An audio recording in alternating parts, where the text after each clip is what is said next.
할렐루야. 네, 반갑습니다. 교회 소식을 먼저 말씀을 드립니다. 나눠드린 주보를 참조해 주시기 바랍니다. 무더위가 계속 되고 있죠. 건강 잃지 않도록 건강관리 특별히 조심하시고 잘 살펴주시기 바랍니다. 오늘 주일은 선교주일로 지키고요. 오후 예배 후에는 사역위원회로 모이도록 하겠습니다. 사역위원 되시는 분들은 꼭 참석을 해주시기를 바랍니다. 자, 옆에 있는 분들과 인사합시다. 주 이름으로 사랑합니다. 은혜 많이 받읍시다. 네. 자, 우리 경배 찬양 부르며 아버지 앞에 나아갑니다.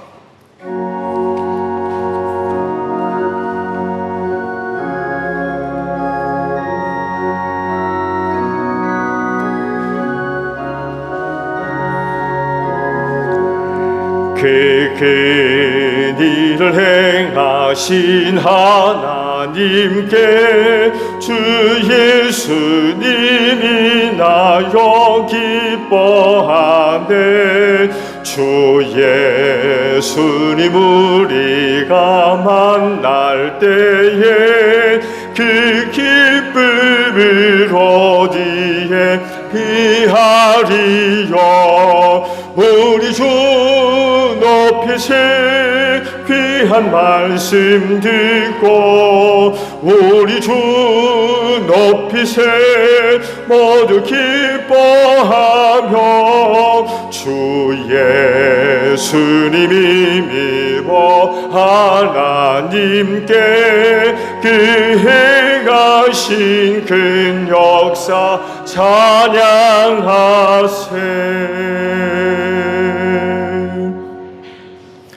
하나님 아버지 감사드립니다. 이 날을 우리에게 허락해 주시고 또 이 날을 지켜 하나님 아버지 앞에 예배할 수 있도록 믿음을 주시며 한 주간 은혜 가운데 인도하셔서 감사드립니다. 그 은혜와 사랑을 힘입고 오늘도 믿음으로 이 날을 지켜 아버지 앞에 예배하오니 오늘도 저희가 드리는 예배를 기쁘게 받아 주시옵소서. 하나님은 영이시니 신령과 진리로 예배하라 하십니다. 그리하오니 이 예배를 위하여 성령의 기름 부으심으로 함께 하셔서 신령한 예배가 되게 하시고 주님 약속의 말씀대로 우리 모임 가운데 함께 하셔서 진리의 예배가 되어지게 하옵소서. 오늘도 우리의 예배를 통하여 하나님 홀로 영광을 받으시며 우리 모두에게는 주시는 은혜로 충만케 하옵소서. 성령님께 이 시간을 의탁드립니다. 특별히 우리의 마음을 주관하셔서 순서마다 힘을 기울이고 뜻을 다하여 하나님을 예배할 수 있도록 성령님 도와주시옵소서. 존귀하신 예수님의 이름으로 기원하옵나이다. 아멘.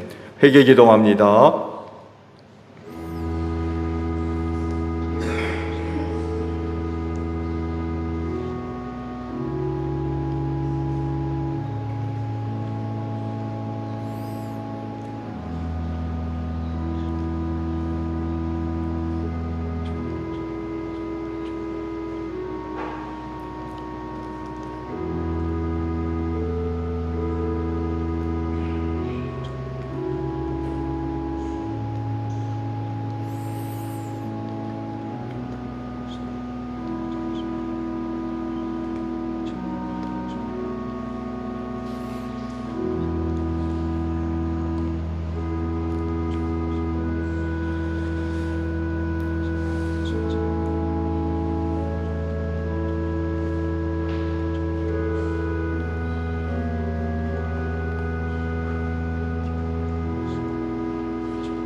오라 우리가 서로 변론하자. 너희 죄가 주홍 같을지라도 눈과 같이 희어질 것이요 진홍같이 붉을지라도 양털같이 되리라.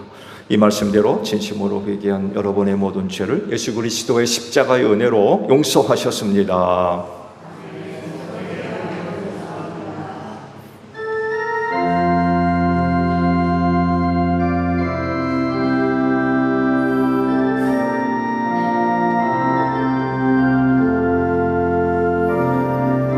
보혈을 지나 하나님 품으로 보혈을 지나 아버지 품으로 보혈을 지나 하나님 품으로 한 걸음씩 나아가네.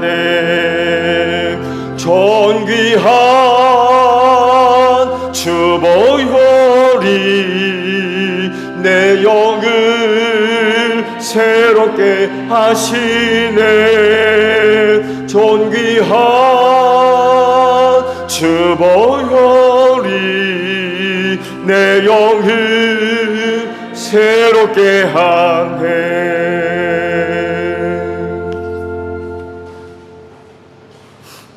다 함께 기도드리겠습니다. 사랑과 은혜가 풍성하신 하나님, 지난 한 주간도 하나님 말씀 안에서 은혜 안에서 살게 하심을 정말로 감사를 드립니다.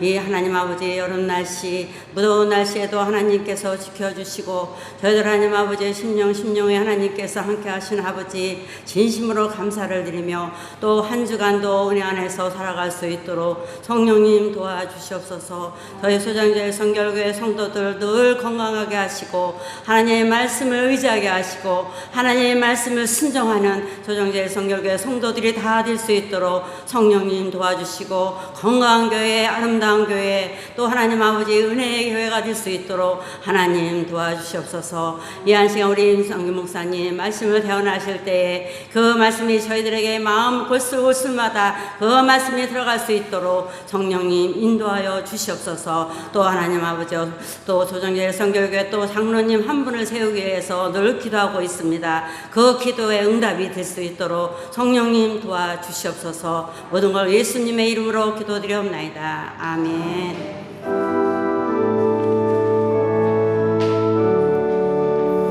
우리 기도를 들어주시고 주님의 평화를 내려주소서. 아멘. 성령 강림절 후 7번째 주일 성서입니다. 제 독서는 호세아 1장 2절에서 10절입니다.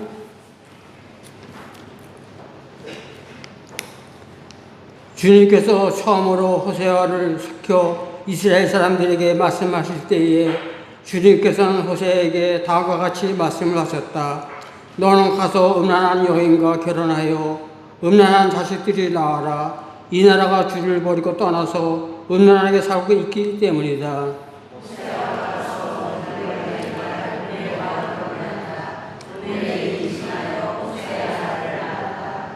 주님께서 호세에게 말씀하셨다. 그의 이름을 이스라엘이라고 하여라. 이제 곧 내가 예후의 집을 심판하겠다. 그가 이스라엘에서 살육한 죄를 물어서 이스라엘 왕조를 없애겠다.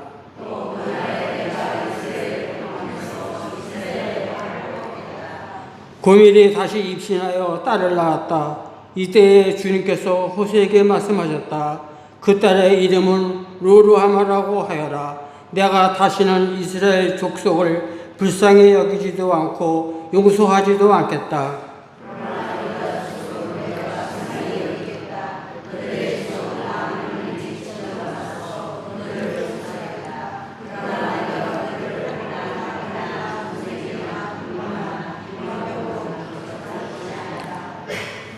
로하마가 젖을 뗄 때에 고엘이 다시 임신하여 아들을 낳았다.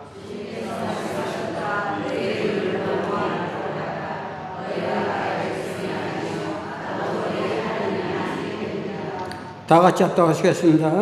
그러나 이스라엘 자손의 수가 바닷가의 무릇처럼 많아져서 얼마나 되는지 아무도 대어보거나 세어볼 수 없을 때가 올 것이다. 그 때가 되면 사람들이 너희를 로망이라고 부를 땅에서 살아계신 하나님의 자녀라고 부를 것이다. 제 역서는 골로새서 2장 6절에서 15절입니다.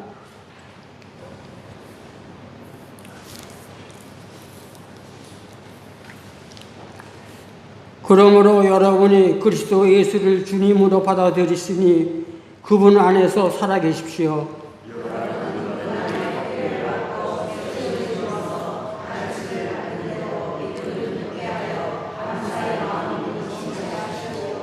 누가 철학이나 헛된 속임수로 여러분을 노예물로 삼을까 조심하십시오. 그런 것은 사람들의 정통과 세상에 유치한 원리를 따라 하는 것이요 그리스도를 따라 하는 것이 아닙니다.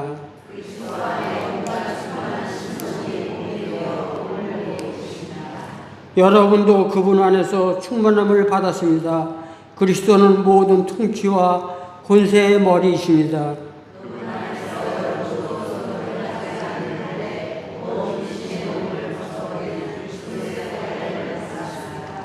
여러분은 세례로 그리스도와 함께 묻혔고 또한 그분을 죽은 사람들 가운데서 살리신 하나님의 능력을 믿는 믿음으로 그리스도 안에서 그리스도와 함께 살아났습니다.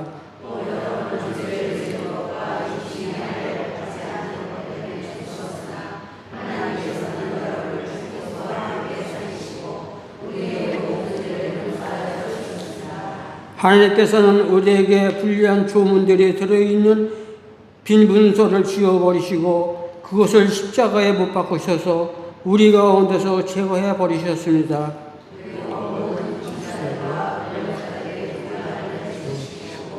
그들 그리스도께서는 이제 그분을 내시옵소서. 그리스도는 그리스도로 삼으시겠습니다. 이는 살아계신 하나님의 말씀입니다.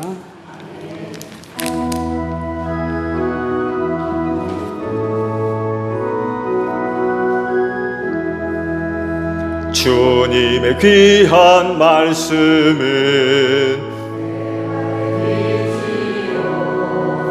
목마른 사막 길에서 굶주린 나의 영혼을 내 갈 길 밝게 비추니 그 말씀 귀하다. 아멘. 오늘 주일을 위해 주시는 말씀을 봅니다. 마태복음 14장 25절 한 절에 있는 말씀만 보겠습니다. 이른 새벽에 예수께서 바다 위로 걸어서 제자들에게로 가셨다. 아멘. 오늘도 주일을 지켜 하나님께 예배하시는 여러분 모두에게 부활의 소망이 충만하기를 축복합니다. 감사합니다. 믿음은 성경에서 다루는 중요한 주제 가운데 하나이지요. 왜 그럴까요? 믿음이 없으면 구원받을 수 없기 때문에 그렇습니다. 곧 예수 그리스도를 믿는 믿음이라야 죄와 사망에서 구원받을 수 있어요. 하나님께서 사람의 몸을 입으시고 이 세상에 나타나신 이유가 어디에 있겠어요? 그건 예수 믿고 구원받으라고 그렇게 하셨어요. 그렇기 때문에 죄와 사망에서 구원받기를 바라는 사람이라고 하면 누구를 막론하고 반드시 예수를 믿어야 됩니다. 다른 건 없어요.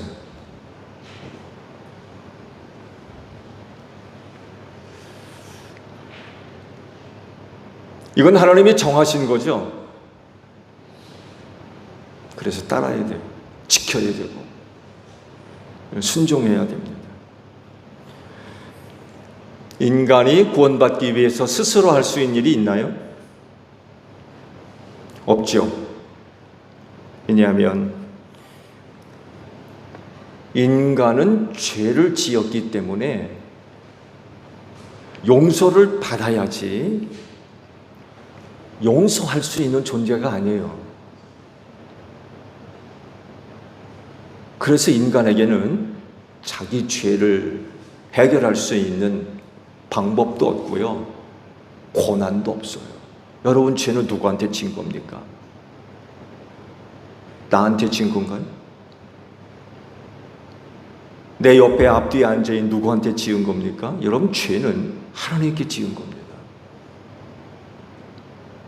그러면 그 죄는 누가 용서해야 돼요? 내가 용서합니까? 죄는 하나님께 지은 거기 때문에 용서는 하나님이 하세요. 하나님이 하셔야 됩니다.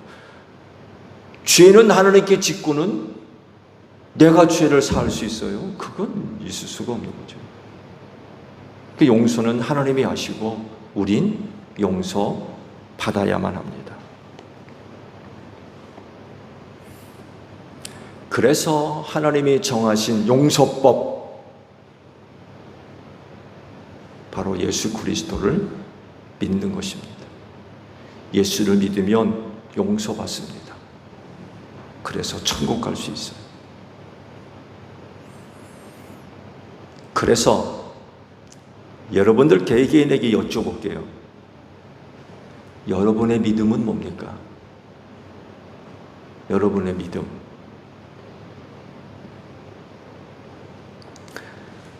내 믿음은 이건데요 라고 이야기할 수 있는 어떤 것들이 있을 거예요. 당신 믿음이 뭡니까? 라고 하면, 예, 나의 믿음은 이런 겁니다 라고 이야기할 수 있는 그 어떤 것들을 다 갖고 계실 겁니다. 오늘 이 자리에 앉아 계신 것도 여러분의 믿음이에요. 여러분이 이야기할 수 있는 믿음. 그래서 오늘 이 자리에 당신의 믿음이 뭡니까? 라고 물어보면, 예, 오늘 나 오늘 주를 지켜서 이렇게 예배하고 있습니다 라고 얘기할 수 있는 거죠. 이것도 여러분의 믿음이에요.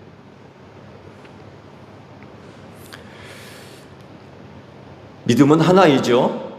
둘일 수 없습니다. 믿음의 대상이나 내용은 하나예요. 여러 개일 수 없어요. 근데요, 그럼에도 불구하고 각자 처한 상황이 각기 다르기 때문에 그 믿음의 모양은 달라질 수 있어요. 믿음의 대상은 하나이고 믿음의 내용도 하나지만 그 믿음을 담고 있는 그릇은 네모따라할 수도 있고요, 동그라미일 수도 있고요, 세모날 수도 있어요. 왜? 말씀을 드리도록 각자가 처해 있는 상황이 다르기 때문에 그래요. 다 똑같을 수 없어요.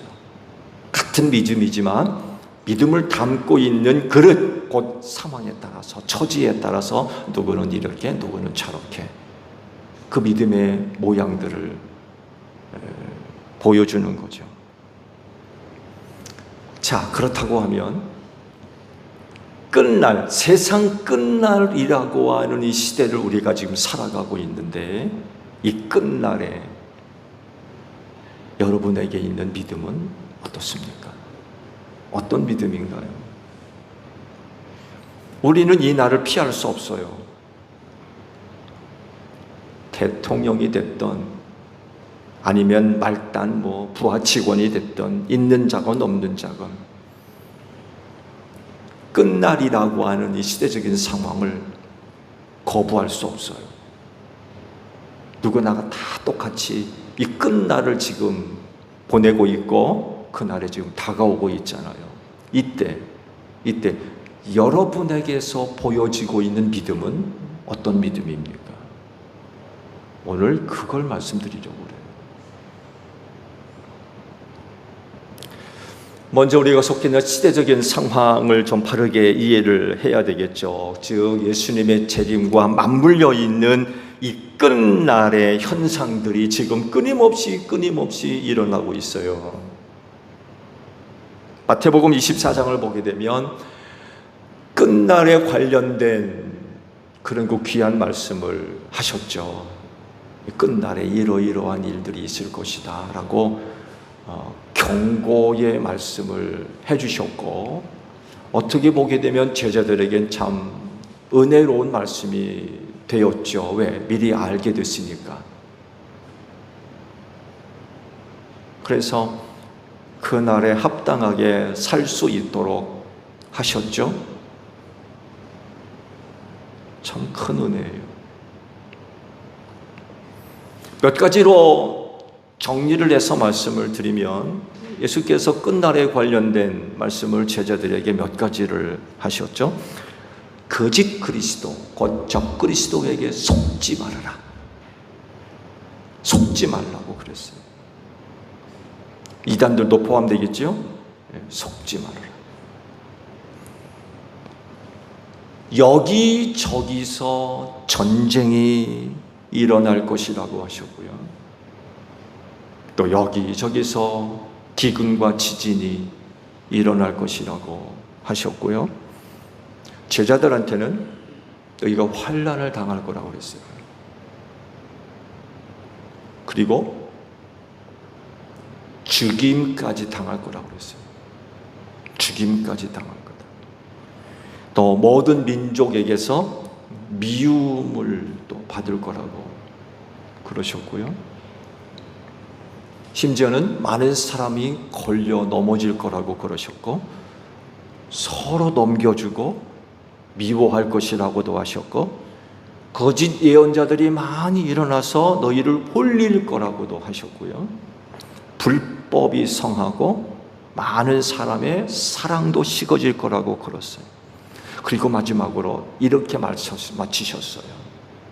복음이 온 세상에 전파되면 그때 끝이 올 거다.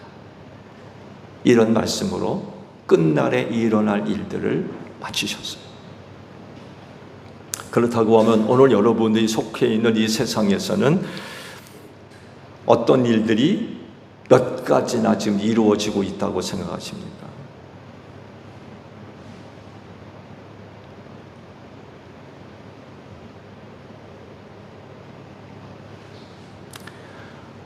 흥미로운 부분은요, 복음이 온 세상에 전파되는 거예요. 다른 건 몰라도 이 부분은 우리 그리스도인들에게 참 많은 관심을 끄는 그런 말씀이기도 합니다. 여러분, 끝날은 하나님께 속한 일이에요. 그래서 이 날에 관해서는 누구도 어떻게 할 수가 없어요. 그건 하나님이 정하신 거기 때문에 그날을 무슨 그날을 위해서 우리가 어떻게 해서 조정을 하고 그럴 수가 없죠. 너희가 알 바가 또 아니라고 또 그랬어요. 그렇죠? 너희가 알 바가 아니다. 하나님께서 정하신 거기 때문에 너희가 알 바가 아니다. 너희는 오직 땅끝까지 이르러서 복음 전해라. 그 말씀을 하셨거든요. 근데요, 이 끝날에, 하나님께서 정하신 이 끝날에 영향을 줄 수 있는 것이 하나 있어요. 우리가 영향을 줄 수 있는 것이 하나 있어요. 그게 뭐예요? 복음 전하는 겁니다. 주님이 분명히 말씀하셨거든요. 복음이 땅 끝에 전파되면 그때 끝이 온다라고 그러셨거든요. 그래서 우리가 열심히 복음을 전해서 정말 땅 끝까지 모든 나라와 민족의 복음을 전하면 누가 와요? 예수님이 오신다. 세상 끝날이 온다는 거예요. 근데 우리가 복음 전하는 일을 게을리하면 결국 복음이 땅 끝까지 전파되는 게 늦어지겠죠? 그러면 끝날도 늦어지는 거예요. 자, 그러면 어떻게 하면 되겠습니까? 여러분, 도저히 어떻게 하실래요? 요한계시록 마지막 말씀은 아멘 주 예수여 어서 오시옵소서라고 마쳤는데, 우리가 그런 고백이 나의 고백이 되려면 열심히 복음 전해야 되겠죠? 근데 아직까지 육신의 몸을 입고 이 땅에서 해야 할 일이 많이 남아있다고 생각하면 좀 천천히 하십시오. 복음 전하는 일에 좀 천천히 하세요. 그러면 끝날 늦게 오겠죠. 여러분 어떻게 하시겠습니까?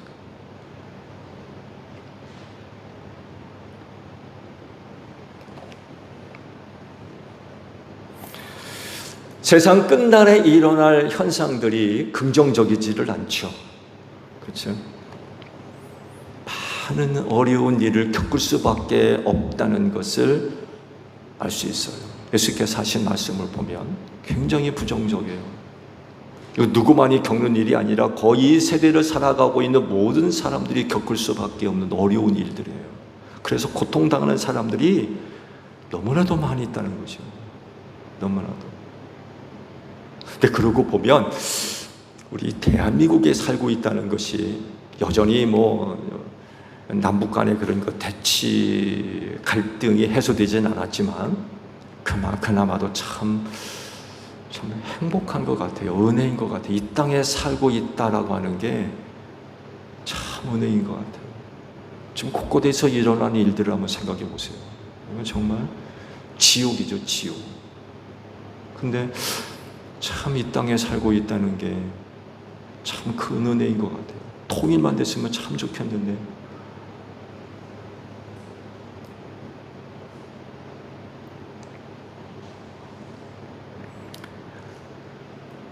끝날에 일어날 일들을 제자들에게 말씀을 하시는 중간에 이런 말씀을 하셨어요. 민 선생님 PPT 좀 열어보실래요? 네, 마태복음 24장 13절 끝날에 있을 일들을 쭉 말씀하시면서 중간에 쐐기와 같이 끼워 넣으셔서 하신 말씀 같은 게 13절에 있어요. 그러나 끝까지 견디는 사람은 구원을 얻을 것이다. 이 말씀이 쐐기처럼 들어가 있어요. 말씀 중간에. 결국 세상 끝날에 사는 그리스도인들의 믿음이 뭐냐? 믿음의 모양이 뭐냐? 내용이 아니라 믿음의 모양이 어떻게 나타나야 되겠느냐라고 할 때에 그 모양이 끝까지 견디는 것. 이게 믿음이에요.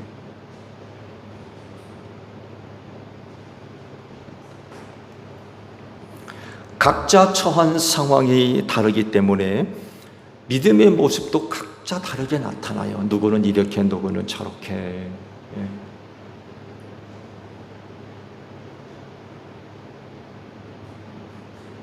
요즘도 얼마나 분주합니까? 분주하다 보니까 신앙이 고백되어지는 내용과 모습도 전부 달라요. 예전과도 같이 단순한 생활들이 아니거든요. 그냥 농사 짓고 사는 그런 생활이 아니라 각자 처해 있는 삶의 방향, 성격, 내용들이 너무 다르다 보니까 신앙의 고백적인 그런 모습들도 동일할 수가 없어요. 누구는 이렇게, 누구는 저렇게 말씀드리는데 누구는 네모따랗게, 누구는 동그랗게, 누구는 세모, 다양한 모습으로 신앙의 모습들이 고백될 수밖에 없는 거죠. 그러나 그럼에도 불구하고 그 공통적으로 나타날 수밖에 없는 믿음의 모양이 뭐냐라고 할 때 끝까지 견디는 것. 너도 나도 할 것 없이 끝까지 견디는 것.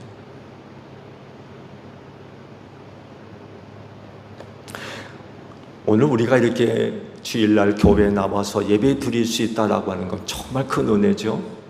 또 다른 어떤 사람들과 비교해 보았을 때 최선의 예배라고 할 수 있을 것 같아요.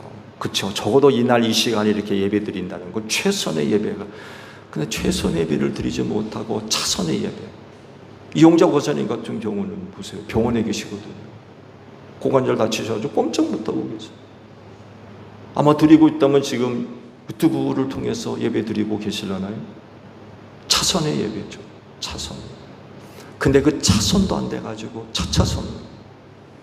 어느 곳에서 누군가는 성경도 못 보고 찬송도 못 부르고 누구는 속으로 기도할 수밖에 없는 그런 상황 가운데 놓여 있는 분들도 있을 수 있어요. 지금은 곳곳에 전쟁과 얼마나 지진 혼란스러운 일이 있습니까? 그런 곳에 사는 사람들에게서 오늘 우리와 같은 걸 기대할 수 있어요? 천번에 말씀하죠. 목숨의 위협을 겪고 있는 그런 자리에서 이런 예배를 어떻게 드려요? 그야말로 잠깐 앉아있는 곳에서 묵상 기도밖에 못 드리는.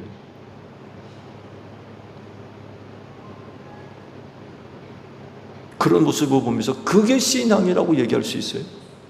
절대로 그렇게 얘기할 수 없죠. 그러나 그럼에도 불구하고 끝날이라고 하는 시대적인 상황을 우리가 생각해 본다 그러면 이 끝날의 신앙, 끝까지 견디는 것, 끝까지 견디는 것.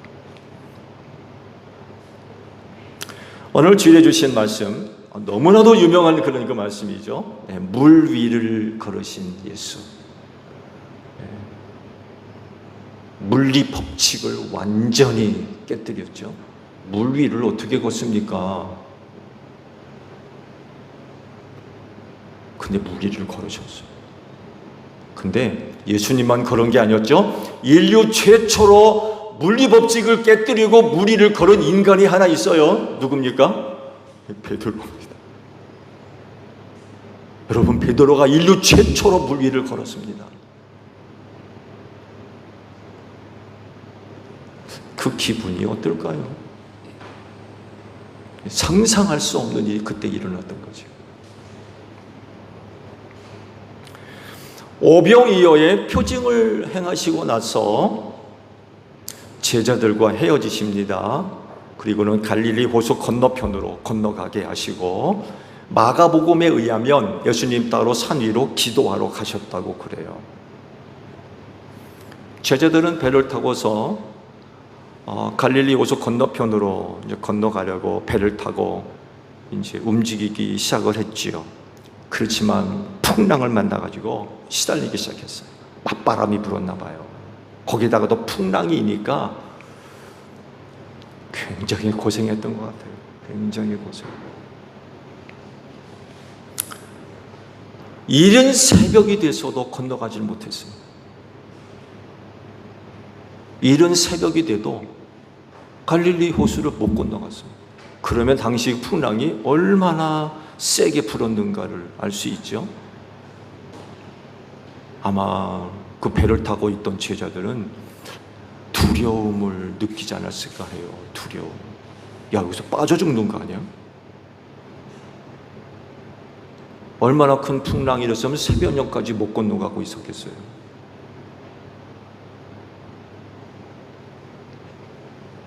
이때 예수님이 물 위를 걸어서 제자들에게로 오셨던 거죠.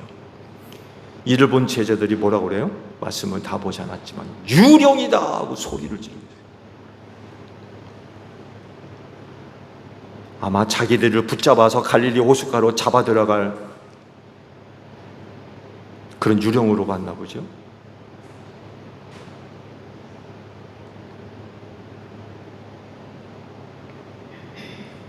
그렇게 생각했더라면 정말 굉장히 두려웠을 겁니다. 가뜩이나 풍랑이는 호수바다 한가운데서 쩔쩔매고 있는데, 생각해 보세요. 물 위에 서 있는 사람이에요? 제자들이 보기에 맞을 수도 있어요. 사람이 물 위에 어떻게 서 있어요? 그리고 유령이라고 얘기할 수밖에 없죠. 자기를 잡으러 온 유령. 그러니 얼마나 무서웠겠습니까? 저승사자죠, 저승사자.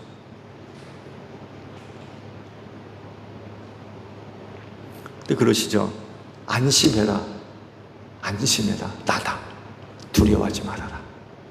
그런 말씀을 하시면서 제자들을 진정시키셨던 것. 이런 그 말씀을, 풍랑치는 그 호수 위에서 이런 그 말씀을 하시며 제자들이 들을 정도면 멀리 떨어져 계시지는 않았을 것 같아요.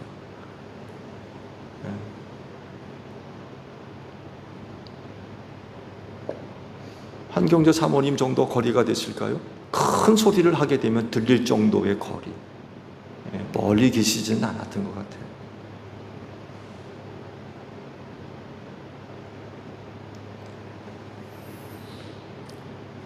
그때 베드로가 예수님한테 다뜩 이런 부탁을 하죠. 주님, 주님이시면 나더러 물 위를 걸어서 주님께로 오라고 명령하십시오. 그러자 예수님이 베드로의 그와 같은 말을 듣고는 오너라. 그러자 베드로도 참 담대하죠. 배에서 내려서 물 위에 섰어요.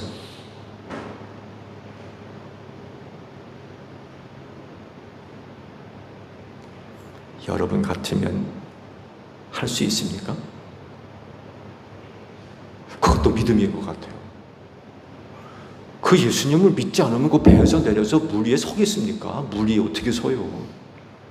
그것도 풍랑 있는 바다, 호숫가에. 대단하죠?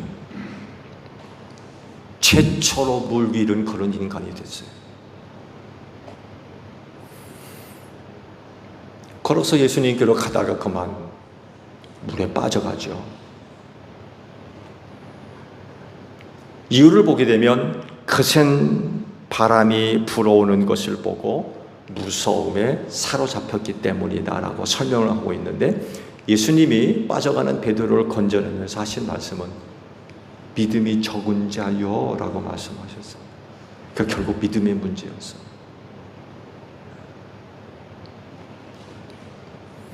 자, 여기까지만 말씀을 드리고, 이런 상황 속에서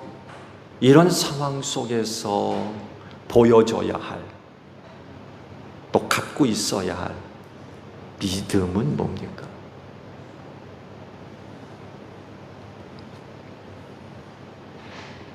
그런 상황 속에서 베드로에게 있어야 할 믿음, 풍랑 속에 갇혀서 쩔쩔매고 있는 그런 그 제자들에게 있어야 할 믿음, 풍랑 속에 있는 제자들에게 있어야 할 믿음. 그 장면을 한번 생각해 보세요.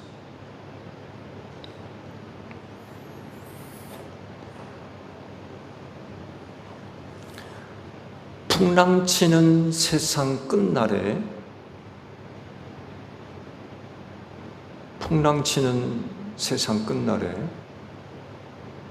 어떤 분은 베드로와 같이 물 위에 서 있는 기적 같은 삶을 살고 계신 분들도 계실 수 있어요. 이건 도저히 그 사람이 처해 있는 상황을 생각하면 이건 정말 뭔가를 기대할 수 없는 그런 그 상황에도 불구하고 좀 기적같이 물 위에 서 있는 거예요. 기적같이. 저가 처해 있는 상황 전혀, 이건 진짜 미래도 없고 희망도 없고 정말 아무것도 기대할 수 없는 그런 상황임에도 불구하고 물 위에 서 있는 베드로와 같이 기적같이 지금 살고 있는 분들도 계실 수 있어요. 이건 기적이라고밖에 설명이 안 돼요. 그런 분들이 여러분 가운데 계실 수도 있어요. 근데 혹 누구는, 어떤 분은 풍랑치는 그 호수 바다 위에서 배 안에 갇혀가지고 이제나 죽을까 저나 죽을까, 어떻게든 그 풍랑을 헤쳐나가기 위해서 있는 것 없는 것 다 동원해가지고 온 식구들, 친척, 친구, 이웃 다 동원해가지고 노를 그렇게 새벽녘이 되도록 쳐도 배가 나가지를 않는 거예요. 풍랑에 갇혀가지고 이렇게 사는 분들도 계실 수 있어요. 도대체 이 풍랑이 언제 끝날지, 이대로 가다가 그냥 다 빠져 죽는 이런 상황 가운데 계신 분들도 계실 수 있어요.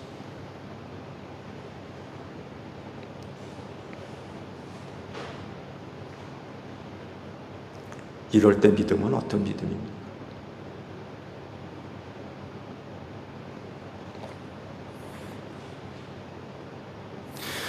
예수님의 말씀에 순종해서 헤어졌어요. 예수님과 배를 타고 건너가거라.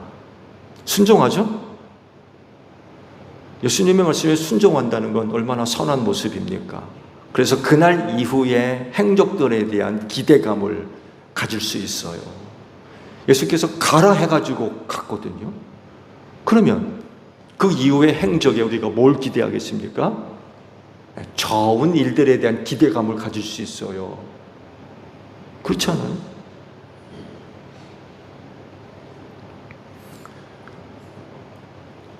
출발은 좋았어요.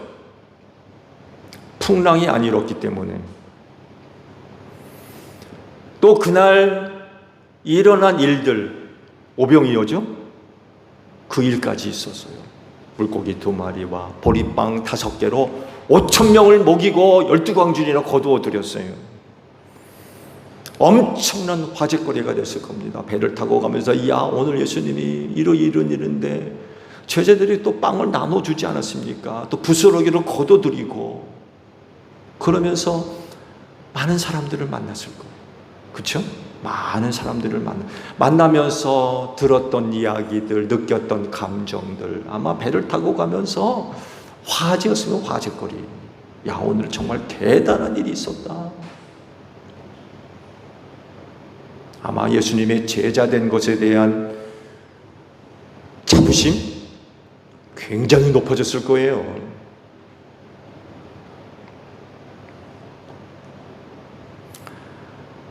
그런데 얼마 가지 않아 가지고 큰 풍랑이 일었어요. 다 빠져 죽게 생겼어요. 알려진 바에 의하면 갈릴리 호수에 부는 폭풍, 갑자기 부는 폭풍들이 굉장히 많이 있다고 그래요. 계곡 쪽에서 불어내려오는 그런 그 바람이 서로 부딪혀가지고 그 갈릴리 호수에 풍랑이 있는데 대단한가 봐요. 이런 폭풍을 만났나 봐요. 출발은 좋았는데 갑작스럽게 큰 바람이 불어가지고 감당할 수 없는 풍랑이 일어난 거죠. 상황이 급변한 거죠. 잘 나가다가 그날 시작은 굉장히 좋았거든요. 오병이어도 있었고 잘 나가다가 상황이 급변해 버린 거예요. 그러니까 어떻게든 그 상황을 벗어나야 될 거 아니에요. 그 방법은 하나밖에 없어요. 빨리 건너가야 돼요. 호수를 빨리 건너가야 돼요. 아마 그 배 안에 타고 있던 모든 제자들이 다 노를 붙잡고 있었을 겁니다. 노젓느라고 정신이 없었을 거예요. 빨리 벗어나야 되잖아요. 배 타고 있던 모든 제자들이 노를 붙잡고 노를 젓기 시작합니다. 그런데도 불구하고 폭풍을 벗어날 수가 없어요. 그렇게 애를 쓰는데도 새벽녘까지 그러고 있었어요. 그때 예수님이 물 위를 걸어서 제자들에게 오신 거죠. 자, 이런 상황에서 믿음을 뭐라고 얘기할 수 있겠어요? 이런 상황에서 믿음. 여러분이 그런 상황 가운데 계시다고 하면 여러분의 믿음은 어떤 믿음입니까?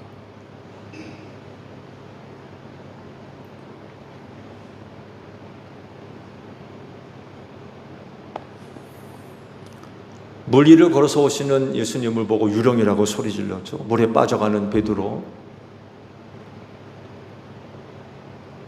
살려달라고 외치고 있었어요.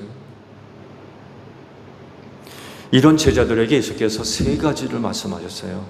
말씀을 보면 불안, 두려움, 그리고 의심, 이 3가지를 말씀하셨어요.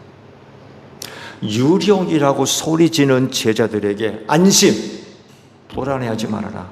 불안에 관한 말씀을 하셨어요. 불안. 또 두려워하지 마라. 물에 빠져가는 베드로한테는 의심하지. 의심에 관한 말씀. 결국 끝날에 부는 풍랑 속에서 그 시련과 환난이지요. 이런 시련과 환난 속에서 믿음이요, 이 3가지 종류로부터 많은 영향을 받는다는 것입니다. 불안, 두려움, 의심, 불신이죠. 이런 것들 때문에 믿음을 잃어버려요. 그 좋았던 믿음 다 깨져버리고요. 다 무너져버리고,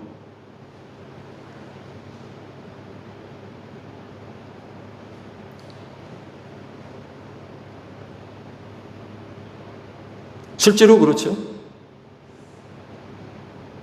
끝날 풍랑 속에서 이런 것들 때문에 그 좋았던 믿음, 과거 얘기가 된 사람들이 너무나도 많았어요.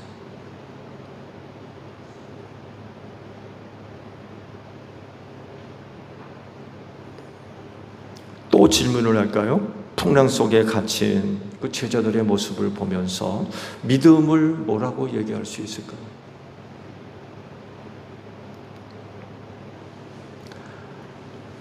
그 상황 속에서 여러 가지를 이야기할 수 있겠지만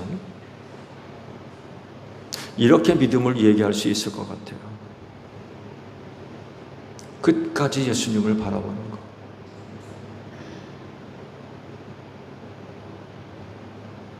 풍랑 때문에 예수님이 안 보이더라도 끝까지 예수님을 바라보는 것. 그분이 눈에 보이지 않더라도 끝까지 그분을 의지하는 것. 그분이 당장 내 눈에 보이지 않더라도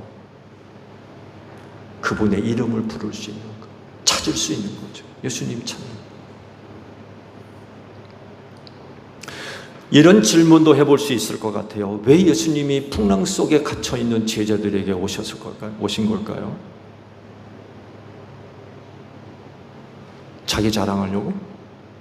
나 봐라, 나 물리를 걸어서 너한테 왔어. 내가 누군지 알려주려고? 신적인 능력을 보여주려고?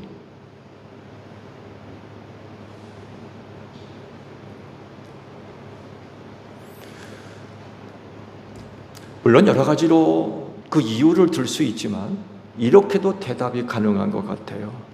제자들의 약해 빠진 믿음 때문에. 그날 그렇게 찾아오셨던.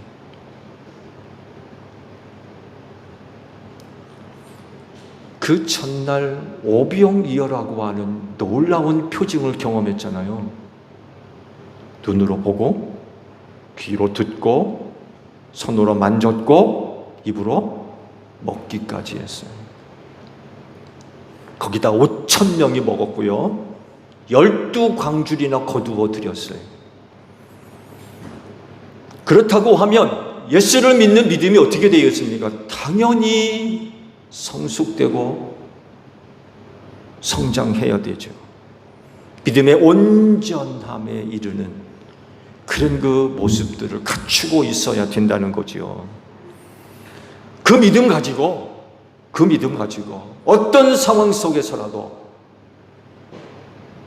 예수님 바라보고 예수님 의지할 수 있고 예수의 이름을 부를 수 있고 그렇게 돼야 된다는 거죠.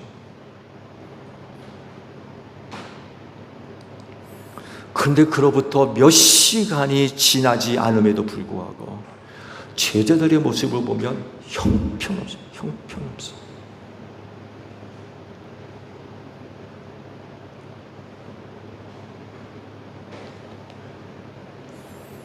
그래서 예수님이 물 위를 걸어서 제자들에게 오셔서 저들의 무너진 믿음, 약해진 믿음 세워주시려고, 회복시켜 주시려고 그들에게 찾아오셨던 거죠.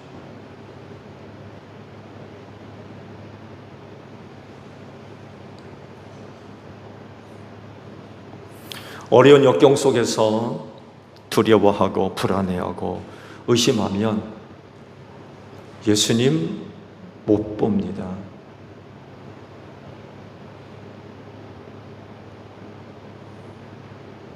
예수님 의지하지 못하고요. 찾지 못합니다.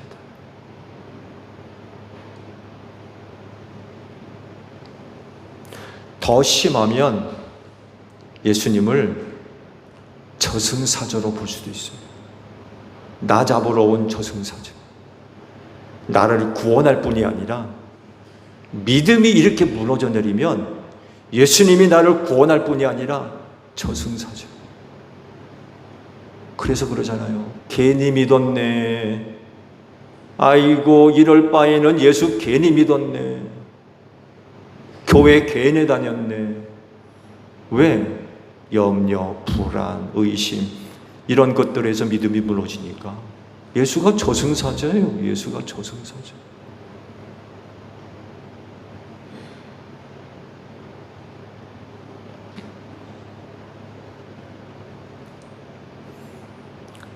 끝날의 믿음은 예수님이 끝까지 바라보는 것입니다.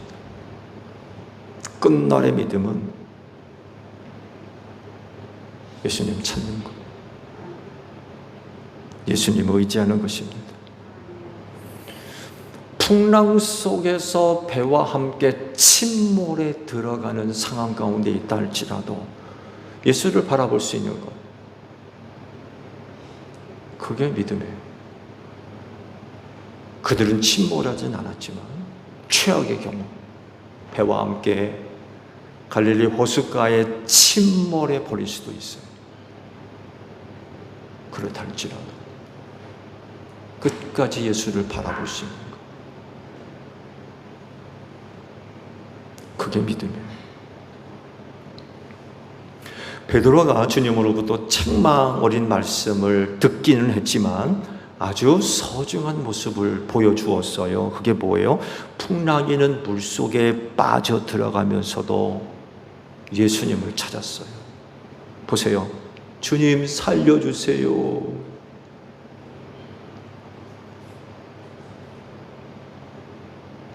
주님 살려주세요.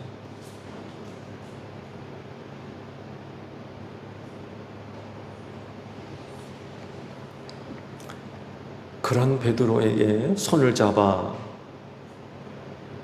물속에서 건져주시면서 그런 말씀을 또 하세요. 뭐라고 하셨어요? 믿음이 적은 사람아. 보세요. 믿음이 없다고 하지 않으셨어요. 믿음이 적다라고 그러셨어요.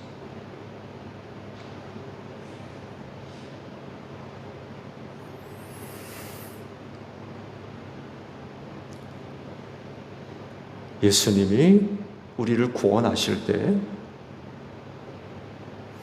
많은 믿음만 구원하실까요?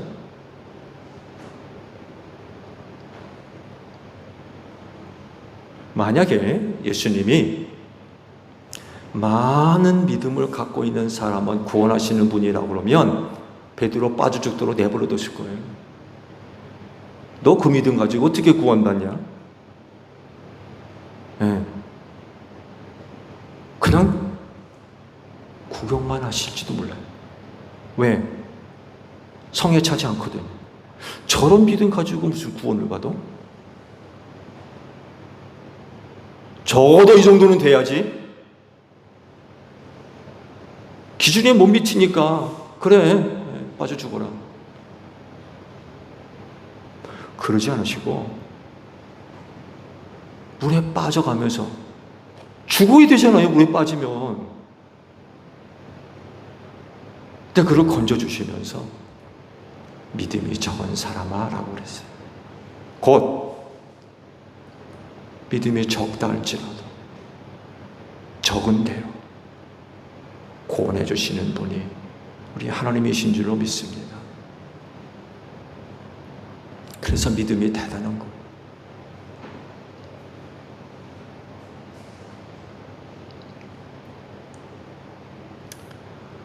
베드로가 그러죠. 사람이 죽어가는 순간만큼 두려움이 어디 있겠어요. 그렇죠? 네. 근데 그런 자리에서 베드로 보세요. 주님을 부릅니다. 주님 살려주세요. 아이고 아버지, 아이고 어머니, 아들아 아버지 뭐 그러지 않고요. 주님 예수님 불렀어요. 이게 믿음이라는 거예요. 이게.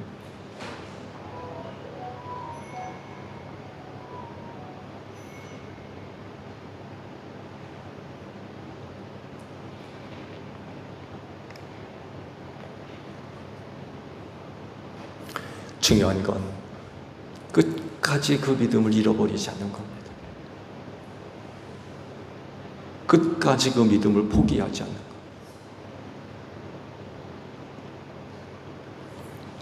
조금 믿음이라도 갖고 있으니까 빠져 죽어가면서도 베드로가 누구를 불러요? 주님을 부를 수 있었던 거예요. 끝날의 믿음, 큰 믿음이 있을까요?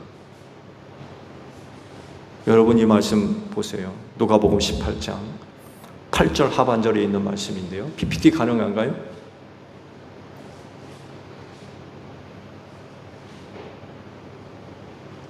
그러나 인자가 올 때에 세상에서 믿음을 찾아볼 수 있겠느냐.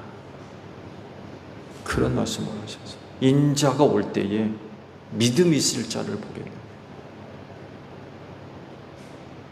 여러분 오늘 내가 갖고 있는 믿음 자랑하지 마세요. 어떻게 될지 몰라요. 주께서 이때 하신 말씀이 실제라고 그러면 지금 내가 갖고 있는 믿음 그때 되면 없어질 수도 있어요. 끝날에 부는 풍랑 때문에 견디지를 못하는 거예요. 신앙. 그래서 끝날의 신앙은 끝까지 견디는 거예요. 갖고 있는 믿음 절대로 포기하지 않아요. 겨자씨만한 작은 믿음이라 할지라도 절대로 포기하지 않아요.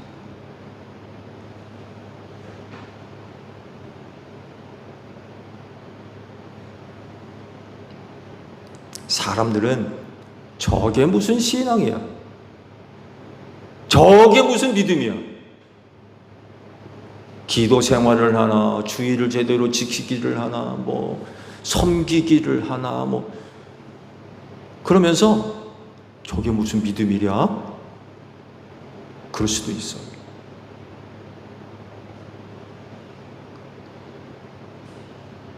그렇지만 주님이 보실 땐 달라요. 베드로의 작은 믿음을 보시고도 건져내시잖아요. 살려내셨어요.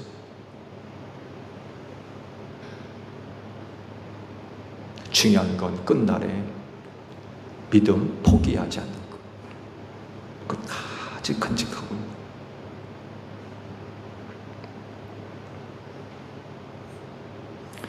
정말 아주 적은, 베드로에게 말씀하신 대로 아주 적은 그런 그 믿음이라 할지라도 하나님의 그 믿음을 소중하게 보시는 줄로 믿습니다. 왜냐하면 하나님의 은혜와 사랑이 그 믿음의 자리로 임하기 때문에 그래요.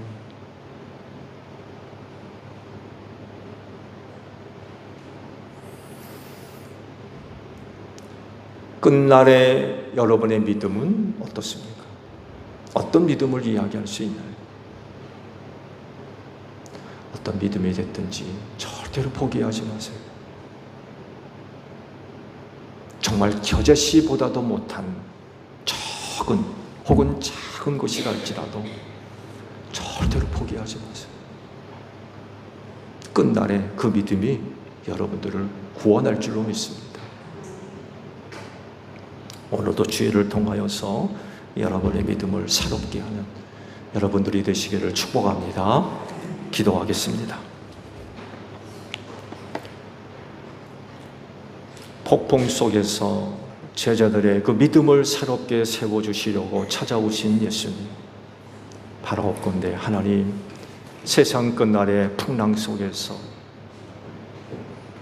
피땀 흘려가며 어려움을 헤쳐나가기 위해서 노를 졌지만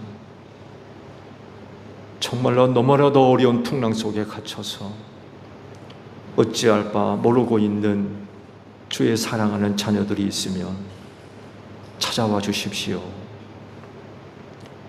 그래서 저들의 흔들린 믿음을 굳게 붙잡아 주시기를 원합니다. 끝날의 믿음은 절대로 포기하지 않는 겁니다. 베드로에게 믿음이 적은 사람아 라고 하셨지만 그를 구원해 내셨습니다. 하나님의 은혜와 사랑과 구원과 능력은 믿음이 있는 자리로 임하는 줄로 믿습니다. 그리하오니 하나님 오늘 주일을 통하여서 끝날의 믿음 새롭게 회복시키고 세워갈 수 있는 저희 모두가 되어지게 하옵소서. 예수님의 이름으로 기도하옵나이다. 아멘.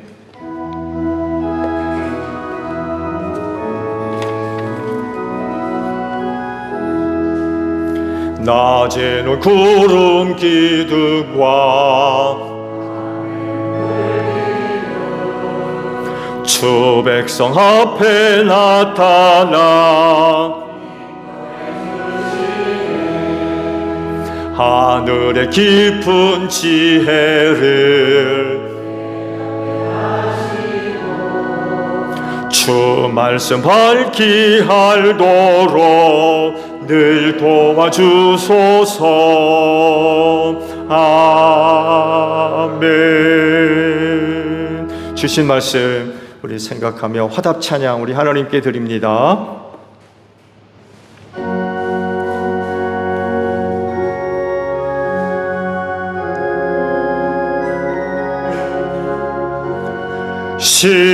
십자가를 내가 지고 주를 따라갑니다.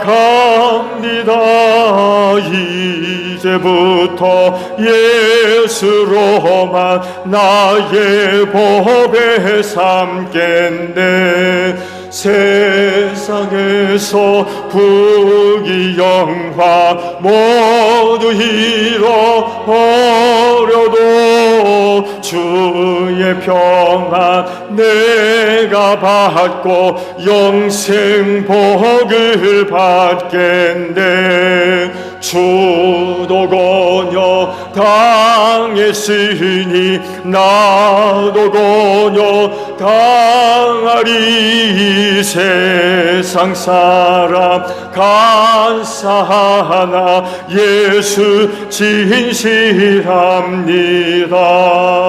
예수 나를 사랑하사 빛난 얼굴 보이면 원수들이 미워해도 염려할 것 없겠네.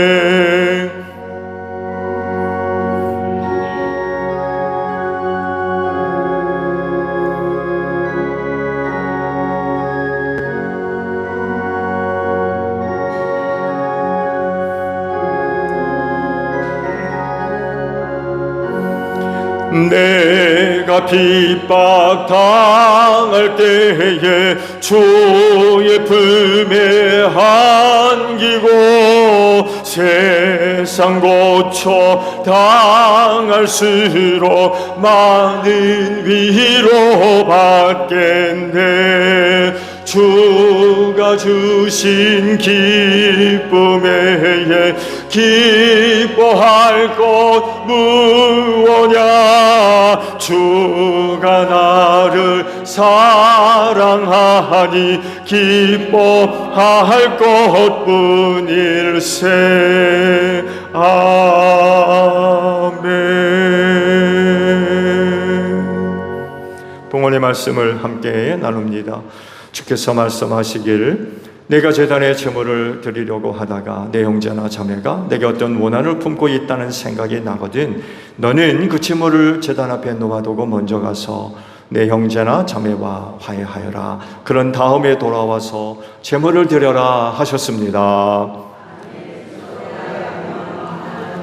주님의 평화가 여러분과 함께 하시기를 축복합니다. 화해를 이룬 증거로 주변 교우들과 평화 인사를 나눕시다. 샬롬.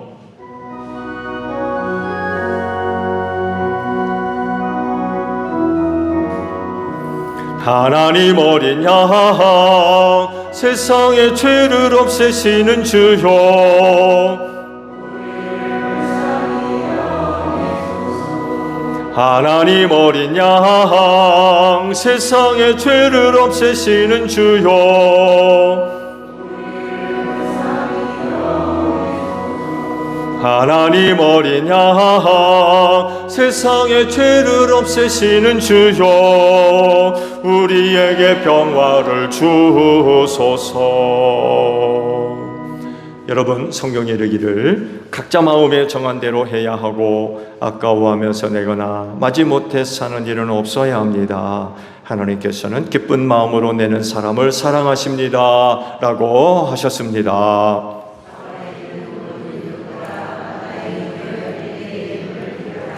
아멘.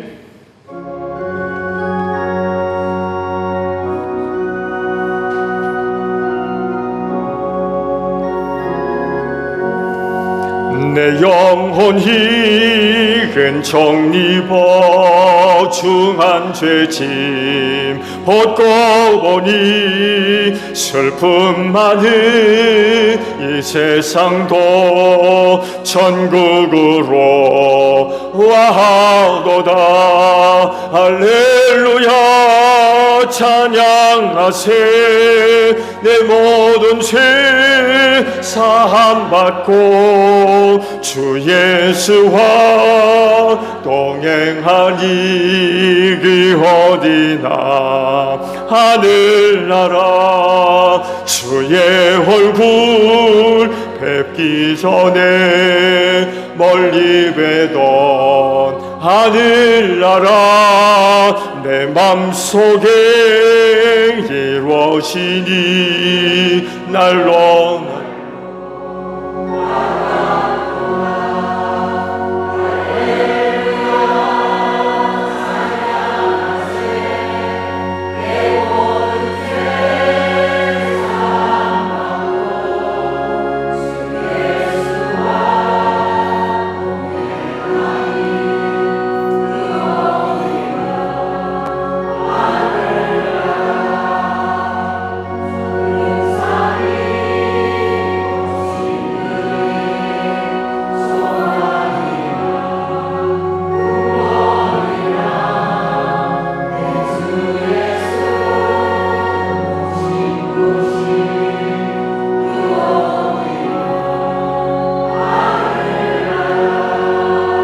할렐루야 찬양하세.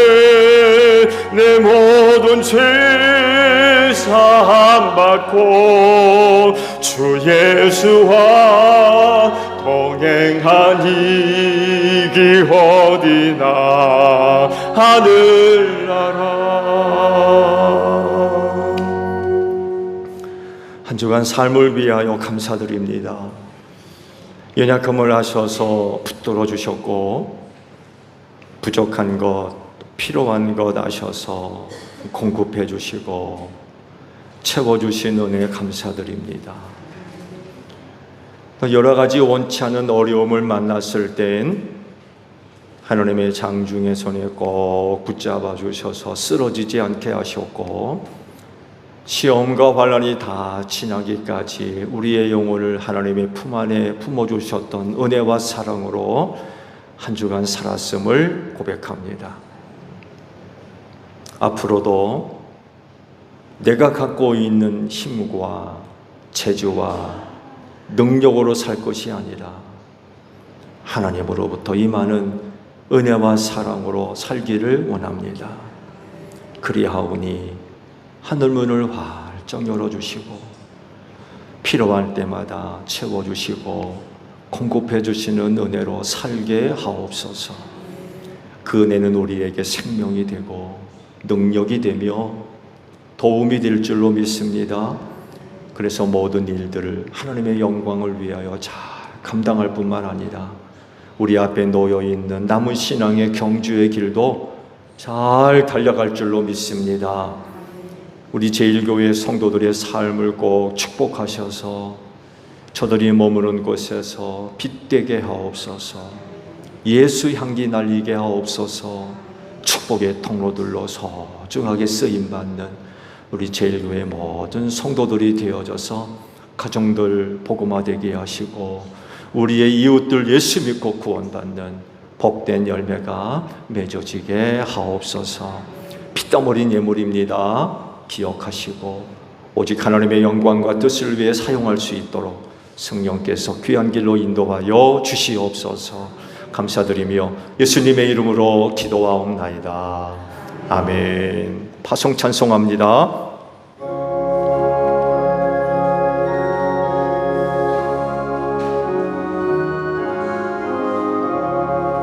만왕의 왕된 예수 이 세상 오셔서 만 백성 구속하니 참 구주시로다.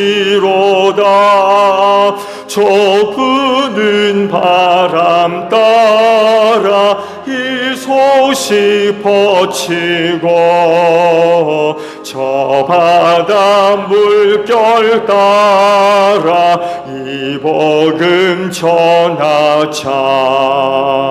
아멘. 너희는 온 천하를 다니며 만민에게 복음을 전하라.